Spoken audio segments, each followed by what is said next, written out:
7 years ago, I'm Aurora, and I was a hopeful adventure guide, dreaming of traveling the world. That dream took an unexpected turn when I met Ethan, a charming and successful man. We fell in love quickly, got married, and I thought I had found my perfect life. Then, one evening over dinner, Ethan shared exciting news about a job offer from a prestigious law firm in another city. "It's a once-in-a-lifetime opportunity," he said with excitement. Although I was happy for him, my heart sank at the thought of leaving my job, but my love for Ethan was stronger.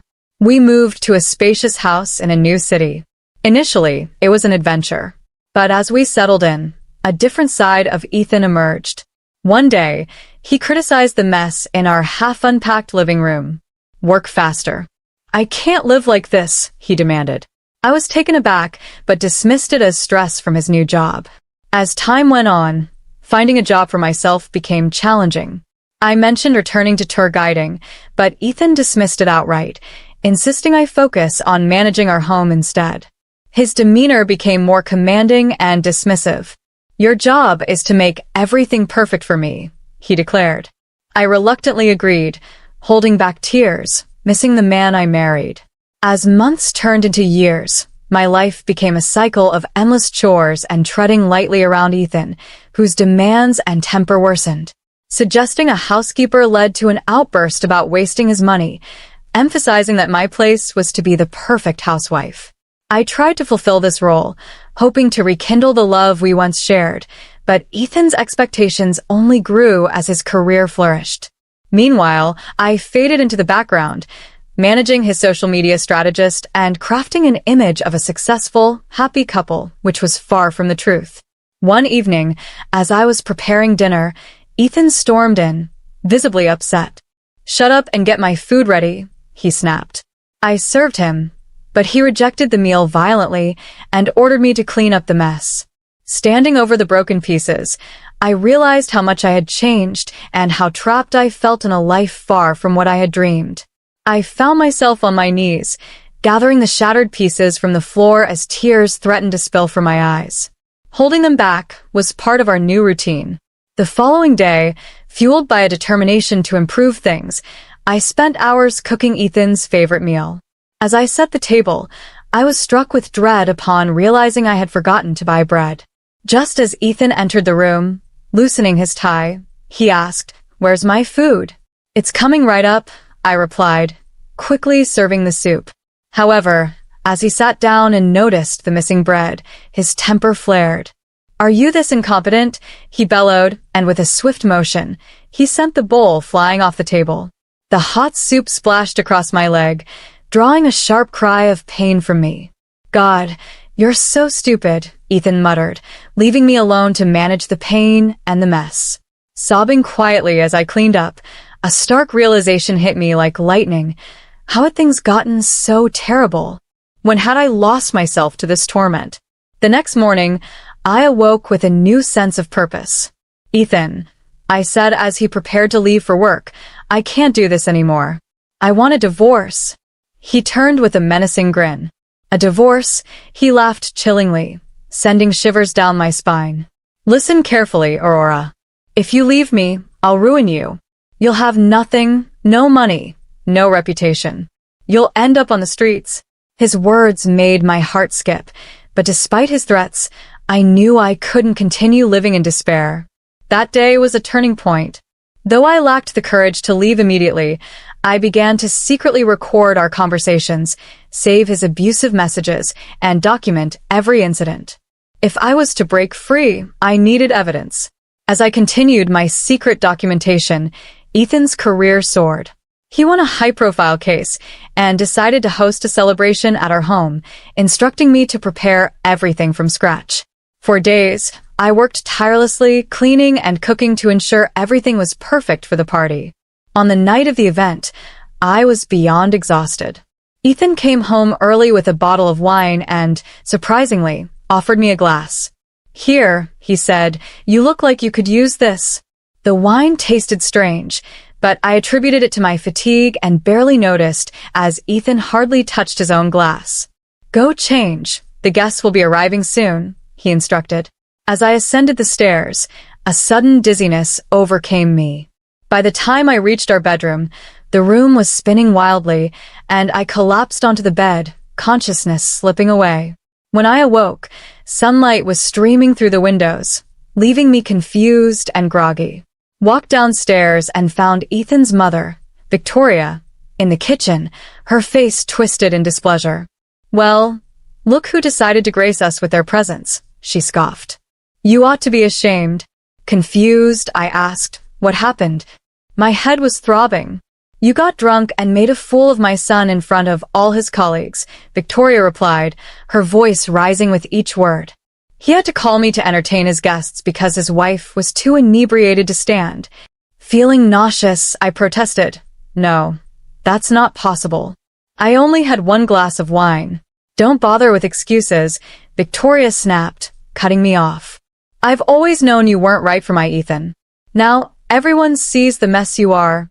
As she continued to berate me, pieces of the evening began to come back to me. The strange taste of the wine, Ethan barely sipping his, and a sudden wave of dizziness. I murmured to myself, "He drugged me," as the realization struck me hard. After Victoria stormed out, I sat at the kitchen table, piecing together the situation. Ethan was undermining my reputation systematically. If I left him now, who would believe my side of the story? That day marked a turning point for me.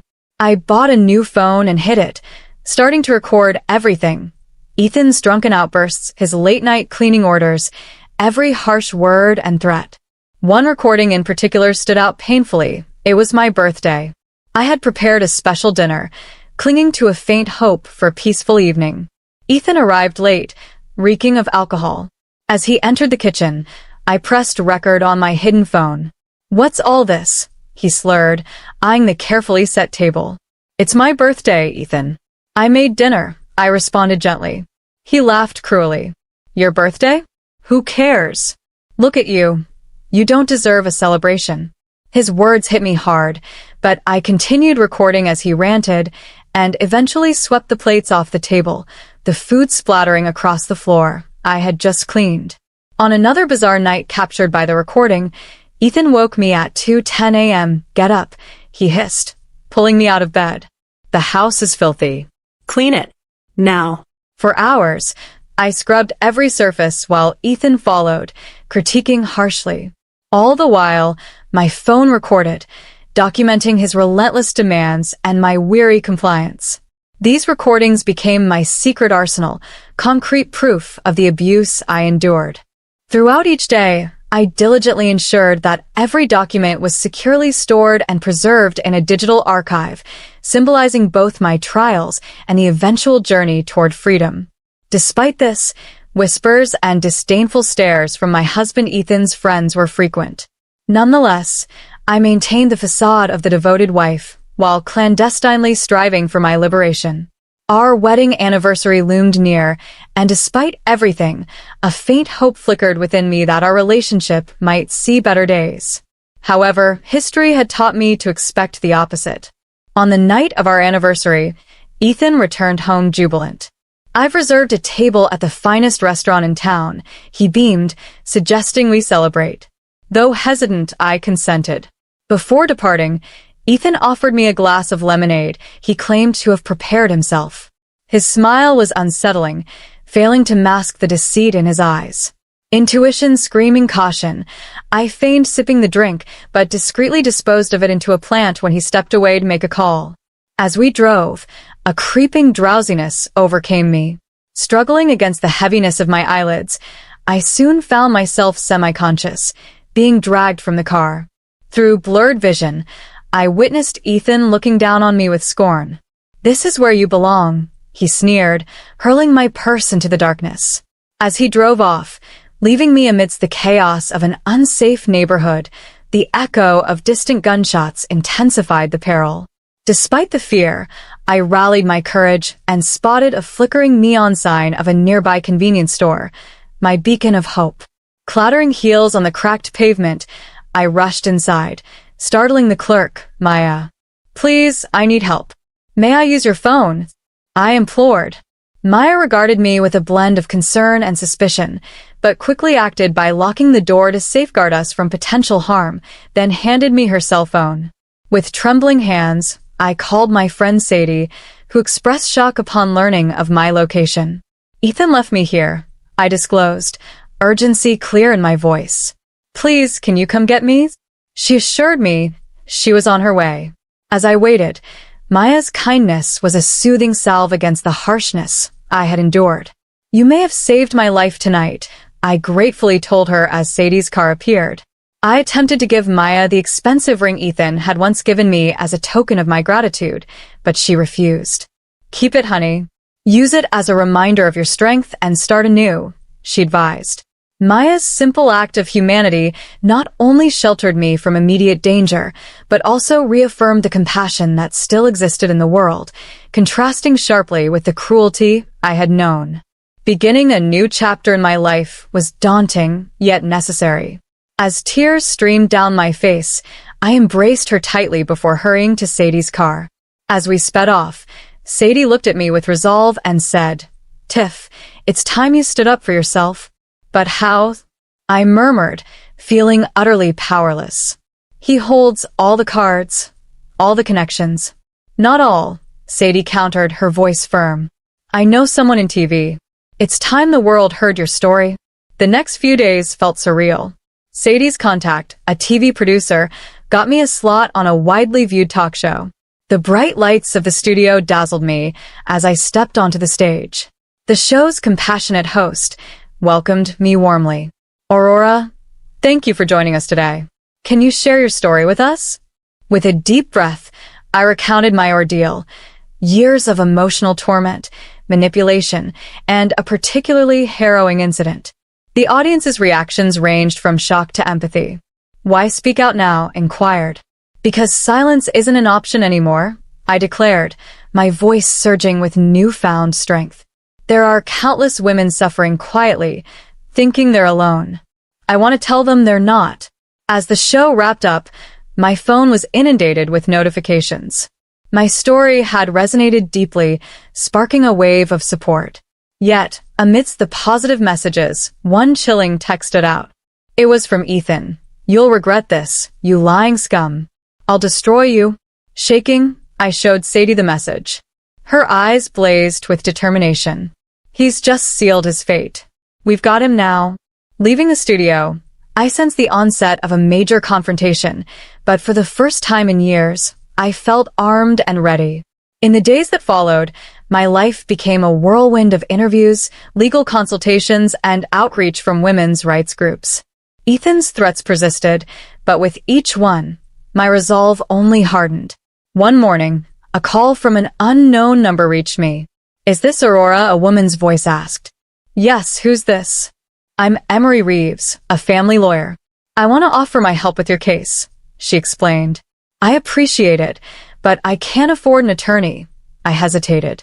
"You misunderstand," Emery interjected. "My firm will represent you pro bono. We've been looking for a way to challenge Ethan Peterson for a long time. Your case might just be the key." It turned out Ethan had accumulated numerous adversaries over the years. Emery's firm had represented several who had unfairly lost to him under dubious circumstances.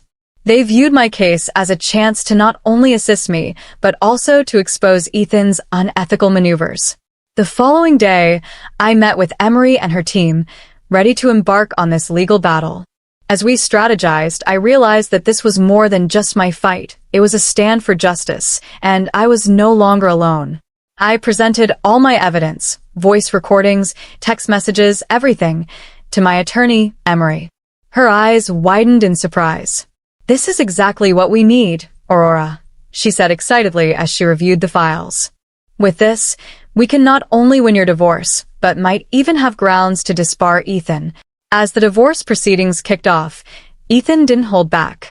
He portrayed me as an unfaithful, alcoholic wife bent on tarnishing his reputation out of sheer spite. During the court session, his lawyer claimed, "Mrs. Peterson's behavior has been erratic, coupled with her substance abuse issues. These accusations are merely a ploy by a vindictive woman attempting to extort a diligent man." It was heart-wrenching to watch Ethan's mother, Victoria, take the stand, tearfully detailing episodes where she claimed I had been embarrassingly drunk, like at Ethan's company party. She was an absolute disgrace, Victoria cried. My son has suffered immensely because of her actions. I felt nauseous listening to their fabrications, but Emery held my hand reassuringly. Don't worry, she whispered. We're just getting started. When it was our turn, Emery was formidable. She played back Ethan's abusive recordings, displayed his menacing texts, and outlined his increasingly aggressive behavior. And now, Emery announced, I'd like to call Sadie Thompson to the stand. Sadie shared how she had to pick me up from a risky area, supporting my version of events. Ethan's attorney interrupted with a shout, Objection. That's hearsay. But the judge waved him off, overruled. Continue, Miss Thompson. Emery then called Maya, a store manager, who testified about the state I was in when I rushed into her store one night, seeking refuge, and how she had locked the door for my safety. With each witness's testimony, Ethan's composure unraveled, his face reddening in anger. The decisive moment came when Emery presented a toxicology report.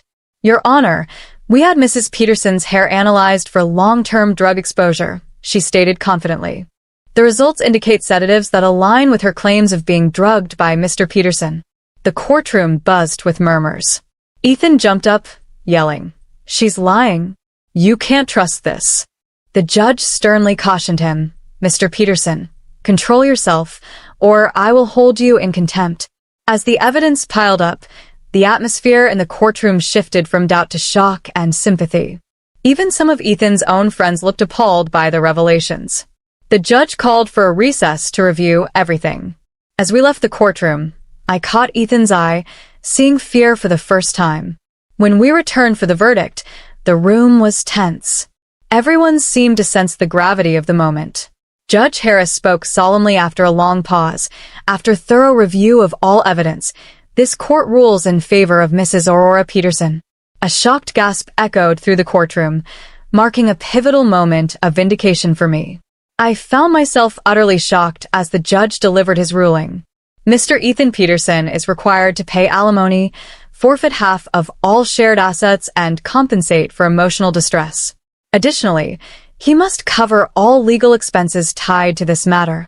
At this, Ethan lost his composure. This is ridiculous. I'll fight this. You can't treat me like this. The judge sternly advised him to remain calm, considering the presented evidence spared him criminal charges. Despite his lawyer's attempts to calm him, the judge then addressed me directly. Mrs. Peterson, this court also issues a restraining order against Mr. Peterson. He is to keep his distance and not contact you by any means. Tears rolled down my cheeks as relief washed over me. In the ensuing weeks, life became a whirlwind of change.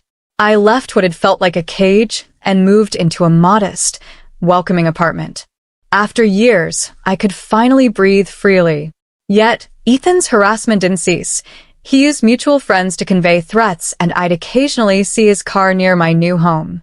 One evening, over coffee, my friend Sadie expressed her concerns. He won't stop, will he? I agreed, already formulating a plan. You're right, and I think I have a solution.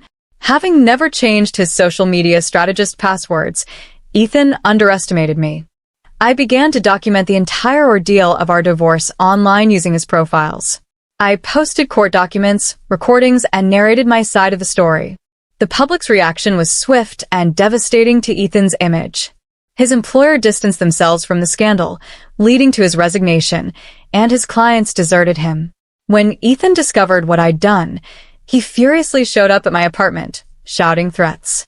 I promptly called the police, and with the evidence of his threats recorded on my phone, he was arrested for breaching the restraining order. As he was taken away, I saw the remnants of the man I once loved, now broken by his own actions and arrogance. In the months that followed, I heard Ethan had moved states in an attempt to restart his career, but his tarnished reputation lingered, hindering his efforts. As for me, my ordeal turned into an unexpected opportunity. A local organization aiding women in abusive situations offered me a position. I eagerly accepted, eager to transform my past agony into support for others. A year later, as I stood before a group of women who had faced similar hardships, sharing my journey, I saw a spark of hope reignite in their eyes.